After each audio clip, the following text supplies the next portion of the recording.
Hey everyone, it's Types, and as I'm sure you're probably aware, Dragapult EX is, well, it's the best deck in the game. It's played a lot, somewhere between 20 and 50% of the time, generally, depending whether you're looking like online or in person or whatever. And yeah, I mean, it's very good. And it also literally has no weakness like on the card. You can see Limitless has weakness, none. So the question is, how do you counter this? Of course, there's a way to give it weakness. Today I'm going to be ranking all the Dragapult counters that we have in Standard. There's one card, or I guess archetype, that's kind of a Dragapult counter, which is Hide and Sneak. I was considering putting on this tier list. As you can see here, I don't have it. One, it's not out internationally, and two, it's not actually I don't know, mainly kind of counts Dragapult, but not really. I do want to talk about, I suppose we'll just hop right into it. With the tiers here, the first card is Lillie Clefairy EX. Lillie Clefairy EX is certainly very good. I'll pop it into B tier for now as I talk about it. But Clefairy, Lillie Clefairy EX here is a card that is, very good because it turns Dragapult EX's no weakness into a weakness of Psychic type. So that is good, right? Lillie Clefairy EX then itself can knock out Dragapult EX. It would trade evenly. There are ways to, there's Liz Pearl to give up one less prize with Lillie Clefairy EX. You can also attack with other Pokemon as well. I'm not going to include, well, I guess I was going to say no other Psychic Pokemon. I do have Munkidori, but obviously, you're not really looking to attack with that against Dragapult very much. But Lillie Clefairy EX is paired with stuff like, for example, you see Slowking, Team Rocket Super EX, and just various other Pokemon. Sometimes it's on its own, but sometimes it's not. I'm not counting the other Pokemon like, for example, Delmise from Hide and Sneak. I'm counting them kind of for Lillie Clefairy EX. Lillie Clefairy EX is a super good Dragapult counter, giving it, again, obviously a literal weakness there. So it is good.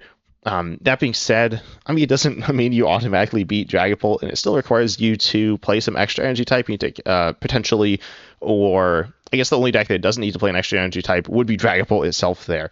So it can be useful in the mirror, but obviously in that situation, it's not really stopping Dragapult because it's played in Dragapult. So Clefairy EX is definitely good, but a little clunky with the energy stuff there. Not too bad. It's definitely a very good card. I do think it is arguably the best Dragapult counter. Obviously, watch till the end. Don't skip it. Don't skip till the end. Don't skip till the end. But watch till the end to see what the best one is. Spoilers, it's probably going to be Lillie Clefairy EX there, though there are some other ones that are decent, but allowing you to hit weakness there is obviously so good. Dragapult EX is a high HP Pokemon. It's not like the highest in the game, but it's actually not that far from the highest in the game.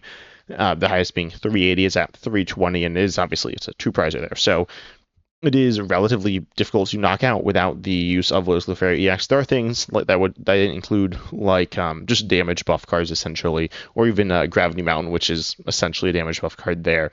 Lillie Clefairy EX, though, gets you there relatively easily as opposed to needing to jump through a bunch of hoops and really committing a lot of resources to knock out Dragapult. So it is good. It's not, though, as I said, the perfect solution because it is something that requires you to tech in. I don't know if tech in, but like really almost focus your deck kind of towards it, at least catering towards it. It doesn't like slot into every deck in the game there, but it is still a very good counter to Dragapult. Also, if you really lean into it, you can be very good against Dragapult. Like legitimately, just playing less Lillie Clefairy EXs and maybe some other Psychic Pokemon, you could beat Dragapult, right? So that does work. It doesn't work 100% of the time. It works most of the time there. But obviously, if you're just doing that, are you beating other stuff? Not necessarily. So, yeah, it is pretty good, though, as a Dragapult counter. Then we have the next card here, which is Munkidori. I will not just go in order, but I will go to Munkidori next here. And I think Munkidori is kind of the only card to like. There's Shuckle and Standard that's not really played. Munkidori, if you have Darkness Energy attached, moves damage counters from one of your Pokemon to one of your opponent's Pokemon and moves up to 3 there. Munkidori is played a bunch. I think it's not super overrated. There was a time at which it was really overrated. But I think it's properly rated now because it's pretty good against Dragapult. It can be played with Dragapult as well. As you'll see with a lot of these cards, they can be played with Dragapult. The 2 stadiums can't. And some of the other cards you're not going to see in Dragapult. But ultimately, a lot of these cards can be played in Dragapult. Munkidori is, one of those. You can see it being a counter to Dragapult because it heals off damage counters and turns them against your opponent. So That is pretty nice. But again, like Clefairy EX, it requires energy commitment of a certain type that you're potentially not playing as well. So you look at Dragapult EX itself, and that deck is now, making a concession to be able to play Munkidori. And then you see Enzorok, though this is a deck that doesn't need to make a concession to play Darkness energies, but does need to find the time to actually attach to Munkidori. So that can be a little bit difficult there. But it's not too hard to do. In terms of how well it counters Dragapult EX, it's okay. I mean, I'll put it honestly in. I mean, Dragapult EX can play it, so 2 kind of can cancel out, and I'm not going to use that as a discount against it or as a positive for it. I'll say if your opponent's not playing Munkidori and you are playing Munkidori and your opponent's playing Dragapult there, it's an okay counter, healing up some of your bench Pokemon. They can still actually apply enough pressure to knock you out quite likely there. So it's fine. I'll put it in C tier. It's a bit of a Dragapult counter, and it can do some other good things as well. Clefairy EX also can. There's some here that don't do anything except for counter Dragapult, so they obviously need to be better to be worth playing. Munkidori is a pretty solid card, but I think in terms of how good it is against Dragapult in particular, I'm putting it in C tier here. Also, if I get this is obviously how good the card is specifically at beating Dragapult. Munkidori is realistically a better card, I say, by a little bit than Clefairy EX. They're actually kind of close, but they're both pretty good cards. Munkidori would end up in, I'd imagine, A tier as just a regular card, not to counterpult specifically, but to counterpult, it's C tier here. Then we also have some other healing cards because Munkidori kind of heals some, but also does damage. But we have just true healing cards. We got Wally's Compassion. We also have Chien-Pao. I don't know if this really classifies as a Dragapult counter. This is definitely the sketchiest of them. So tell me in the comments section if you think this is the right way to kind of describe this idea of you can Chien-Pao to discard bench Pokemon. Well, you Chien-Pao Air Zero under depths to discard bench Pokemon, which your bench is over 5. So that is cool, and it is some form of healing. It is useful against Dragapult. In terms of being good against it, I mean, honestly, I don't see people use Chien-Pao very much. I haven't been on the standard grind necessarily, but I legitimately have never seen this happen in an actual game. I know it does happen, but I personally haven't seen it. It's cool. It's really cool. I mean, it is really cool. No pun intended there, but also it's a little resource intensive for something that's not super good, and also literally loses you a Pokemon in play as well, which is probably set up. So it's cool, but not really a Dragapult counter that much. I'll pop it into F tier, unfortunately. Maybe it's a little better than this, maybe it's D tier, I'm not sure. And it's very loosely a Dragapult counter, but I did want to include it because I think it kind of squeaked in. Then you got Wise Compassion. This is going to be a bunch better, healing all the damage from one of your megas, and then it returns the energy to your hand there as the downside, which is a bit of a downside, but not a huge downside. I mean, it depends what mega you're attacking with, but with a bunch, it's not a big downside. Wise Compassion is a decent card, and it is really good, or it is mostly good against Dragapult. It's not really too good against that many other decks, which are one-shotting a lot of the time, though obviously megas do have high HP. But Wise Compassion is okay against Dragapult. I'm going to put it in B tier. Legitimately, it can be crazy against Dragapult, or sometimes they one-shot you, or don't go through your Mega. If you're playing Mega Low Bunny, you can just heal over and over again. I mean, I also want to put it higher. Obviously, this can't go into every deck, though, and you almost need to build your deck around it. The game plan works still against Dragapult. I will end up putting it in B tier, which I think feels fine. Again, it can be amazing, but it is more, I'd say, specific. I mean, Chien-Pao is also really specific, so that's partially why it's in F. It's just so specific. But Wise Compassion is a decent card. I think I underrated it maybe a little. I'm not sure, but it's been decent, and I guess especially against Pult there. Then we have the damage stopping cards here. We have I guess not Crustle. Crustle is damage stopping, but the bench damage counter stopping. We have Rabsca, we have Mist Energy, we have Team Rocket's Articuno, we have Battle Cage as well there. And so Mist Energy stops damage done to your bench Pokemon with Mist Energy attached to it. Or sorry, not damage counters. Well, effects of attacks, which includes Dragapult EX's damage counters. That's what we're worried about here.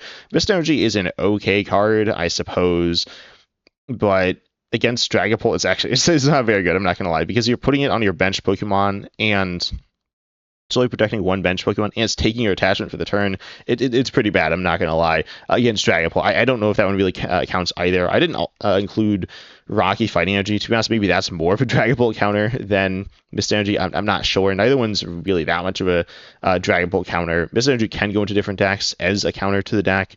If you're like for some reason having lots of extra energy attachments in some like weird deck, but that seems unlikely. So yeah, unfortunately, Mist Energy. I mean, it's an okay card, not a particularly good card. I guess it's scary for Alakazam, but it's not that good. And then as a counter, it's not good. It can do something from time to time, but usually not, because why do you want to be attached to your bench Pokemon, and then why do you only attach like just protect one Pokemon? They're just going to hit something else. So yes, it's very bad. Team Rock Articuno though is different. This doesn't require an attachment to a Pokemon. This protects all your Team Rock's Pokemon that are basics on the bench. I often forget this. I often think it's like all Team Rocket's Pokemon. It's just the basics. So you can hit like Spidops is like the thing you're looking at there. But legitimately, this is pretty good in its Dragapult. Obviously, it is deck specific, and also it only protects evolutions, and it doesn't like completely stop Dragapult's game plan. But in terms of just slowing them down and reducing the really like impressive part of their attack, not the bulk of the damage, but the really, like, I'd say scary part about it, yeah, it does a pretty decent job. Anti-Rock Articuno is, I mean, it's a card that we've even seen in other decks as well. Potentially as a counter to Dragapult, more so as a counter to, like, Alakazam. Alakazam just getting caught in the crossfire, being countered by so many things. This is why Alakazam, despite being legitimately really powerful, at times it's caught in the crossfire, like, so much. But with Anti-Rock Articuno, it's decent. Again, it is deck-specific, though. Or like it is specific to a handful of decks. Some of the decks can play it and get some value out of it against Dragapult, I guess. But mostly it's I don't know. It's okay. Not a card that, I mean, it's a card you're playing or you're not playing. It's not really this question mark of like, should I play it or not? Except maybe if you're really worried about Alakazam. But if you can't really power it up, it's not very good. So yeah, it's ending up in C tier here. Then we got Rabsca. Rabsca protects your bench Pokemon. This works in any deck, but this is stage 1. Also, it's like super weak, which kind of sucks. Rabsca stops its effects of attacks and damage from attacks, right? Let me just double check that. Yeah, so it stops effects, damage from, and effects of attacks done to bench Pokemon. So that is cool. It can get picked off by your opponent's like abilities there. That is kind of bad. And also, I mean, it's kind of slow. It's not that good. It's a bit, I'd say, expensive for what it does. I mean, it's not terrible, but it is not great. It doesn't see that much play. It only sees play in decks that can't really do anything else. So I'm gonna pop this into D tier. It legitimately works when it's in play relatively well, and it also gets some other stuff. It's mostly there to counter Dragapult though, and you look at it in like Festival Lead where you can't play the next card which we got, which is Battle Cage. Battle Cage stops damage counters being placed on bench Pokemon from your opponent. And this is pretty alright, I guess, as a counter to Dragapult. This card was hyped up a lot when it was, I don't know if revealed, but like before it came out. And that was because Phantasmal Flames was really bad. And so it was, I guess, one of the better cards. I suppose it still is one of the better cards in the set, but it's not that good. And it is a bit of a counter to Dragapult. It's not the best counter to Dragapult, certainly. Stopping the damage counters on your stadium is nice. There are a lot of decks that kind of struggle to find the right stadium to play, and so it can be a counter stadium, and then it can also be a counter, obviously, to Dragapult there. This we'll talk about. We'll talk about Nighttime Mine in a second, which those cards are competing against each other here. It does, completely stop what they're trying to do, unless they bump it, which they can do. That's also true for Nighttime Mine, but it's all right. It also stops some of their other stuff. It stops Munkidori. It stops Duststorm there. That being said, with Dragapult EX, they still do the 200 active. They with Duststorm, they still can hit your active again, and Munkidori, they can also still hit your active, and they can still heal even if they don't want to go after your active. So it's unfortunately just not usually quite enough. Honestly, I could say all those things about like Mist Energy. I mean, those cards don't even stop the other stuff other than Dragapult EX at all, or Team Rocket Articuno, but this is more of a commitment than Team Rocket Articuno, and it is more versatile as well. I suppose it is going to end up in C tier, to be honest. It's okay. I'll put it, I'm not really going to order the tiers, but it's fine. It's like a playable card. I think there's a time at which people thought like this card just crushed Dragapult. Yes, if you're Dragapult, you don't want to see this, but you can still play. It does crush Frostlass, admittedly, but it doesn't crush Pull. Then we got Nighttime Mine, increasing the attack cost of Terra Pokemon by one colorless. This is actually really good against Dragapult because it stops them from attacking not just their bench damage counters, but attacking in general. I guess this versus Battle Cage, they can still use Munkidori, and they can also still use Dustor there. So that's, I guess, a little unfortunate. They also can just attach another energy, I guess, but like just attaching another energy is a big deal, especially when they're looking to power up Munkidori, which the deck like can struggle to power that up. It obviously depends how much time you give them. If they're running Blaziken, there's some different things to consider there. Nighttime Mind's not a perfect solution to Dragapult, but I think it is about as good as Battle Cage. I think it's a little bit better. We're starting to see it being mostly picked up in Alakazam now. I don't really think it's played in much else. But, I mean, it's a legitimately solid Dragapult counter in terms of a stadium. I mean, it stops the active damage and the bench damage. It just stops them from attacking mostly or force them to commit a lot of resources. So it is pretty good, or force them to just bump the stadium, which they could also just do with Battle Cage. So it is certainly not unstoppable. I will put it in C tier next to Battle Cage. But I've obviously, talked about it pretty highly, unlike Battle Cage, which I didn't because... I mean, I think people are starting to see that Nighttime Mind's pretty good, but I was like, this card seems good. It's been pretty decent. Then we got another way to stop the damage counters being placed, sorry, not the damage counters, the damage, which is Crustle. Crustle from Black... No, that doesn't look right. Crustle from Destined Rivals. This card stops damage from EXs. This card is, obviously it counters lots of different things. It is the stall deck and standard. It's okay, and yeah, it really can cook Dragapult as well as some other decks if they're not really prepared for it. It's a pretty good counter. I'll also mention Sylveon. I mean, Sylveon's not as good as Crustle. Common False is a big fan of Sylveon, and it's been played some recently, but it's not that good. If you don't know what Sylveon does, it's essentially Crustle, but it has less HP and does less damage. So it is an evolution though, so you can do some fun stuff there. But Crustle it's okay. I'm not gonna bash this card. Obviously, it is a deck, unlike some of these cards which are tech options. It is a pretty good deck to beat Dragapult, and it can beat some other stuff as well. It can struggle against other stuff, but Crustle is pretty decent, honestly. It's really annoying. I think that's why it's a little underrated, but also I'm not going to sit here and say yeah, you should play more Crustle, because it's kind of annoying. But Crustle, I'm going to put in B tier, to be honest. I will put it, I guess, above Lollies. They are pretty different. I suppose they're also both kind of annoying. So yeah, they can really stop Dragapult's damage almost completely there. Yes, Dragapult EX actually can hit your bench. You can miss energy to stop that, or do other things there. And also they can hit you with other stuff, but it is a little bit difficult. What's the Combust can do actually? I don't even know what this card does. Combust does not knock it out. Wow. Okay. So, well, actually, this one, if you get double heads and there's no buff on Crustle, you can knock it out, but realistically, that's not happening. So, yeah, Crustle's a pretty solid pull counter there. And then we have the energy disruption cards. We got Crushing Hammer and also Handheld Fan. I don't really play Handheld Fan very much. I don't see it that much either. I'm pretty sure it's mostly here as a counter to Dragapult, but someone tell me in the comment section if that's wrong. I mean, obviously, it disrupts energy in some different ways. And disrupting energy, I mentioned Munkidori being something that Dragapult's often trying to set up there. And so that's even more energy. They really kind of struggle to do that at points, especially if you apply fast pressure and energy pressure. Fast pressure from damage and from energy disruption. So yeah, Crushing Hammer, this card is pretty good against Dragapult. It's not fun also. So I guess I'll go and put it in the not fun but pretty solid tier. It obviously doesn't do anything half the time. So in that situation, I mean, it's literally useless, right? And it doesn't obliterate Dragapult, but it is rough, and it is just an item. The actual commitment for playing it is pretty low.